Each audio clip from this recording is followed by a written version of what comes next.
Welcome back, everyone. About 13 minutes before 7 o'clock. Well, fall athletes are already back in the saddle, and with the fall sports season comes concern for concussions. Joining us this morning is Gundersen sports medicine athletic trainer Sheldon Wagner to talk about what athletes and parents and coaches all need to pay a little bit more attention to. Good morning. Thanks for getting up with us.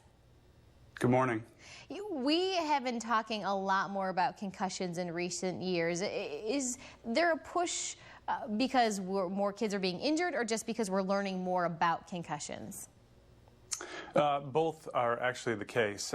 We've learned probably more in the past 10 or 15 years about concussion than we had the previous 50. And so we're getting better at identifying them. We're doing a lot more education as far as with coaches, athletes, parents, and also the medical community to make sure that we're providing good care for each athlete. Talk a little bit about some of the testing that trainers in the area are doing before the sports season takes place, or before any of those potential injuries can take place. Sure. There's a number of different batteries of what we're calling neurocognitive testing, and it's pencil and paper originating tests. So there still exists a lengthy battery of neurocognitive testing that we do in the clinic, but at the schools we're also doing the computerized version called Impact, and what we do is we obtain baseline data on each of the athletes in the high-risk sports, and then we can use that information after they're injured to assess how bad their concussion is and when it's safe for them to return. And is that pretty much the deciding factor as to when these athletes can get back to practice or get back to competition?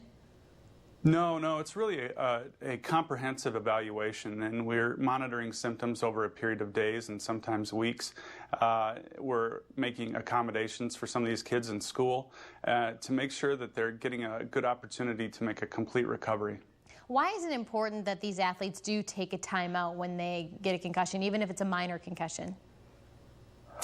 Well, we're learning again, as we thought decades ago, that concussions can be cumulative, and we want to make sure that we're getting each concussion appropriately treated to try to minimize the long-term effects that can occur with several concussions. But can kids come back from a concussion 100% and be, perfectly safe from ever, or do they become more, easy to get once you have one? That's our hope, is that we can see them through to a complete resolution, but it's not always the case. Sometimes folks can have persistent symptoms, and we want to make sure that we're providing an atmosphere and a culture where kids are taking this seriously, so that we're looking out for their best long-term outcome. Well, the sports season is underway, and Sheldon, we hope that you're not too busy. We hope that everyone stays safe and they just avoid concussions to begin with, but we know that you're going to be there to take care of those kids if, in fact, they do suffer a concussion. Thanks so much for joining us this morning. Thank you, Amy. All right, and stay with us. Alex is next with another report.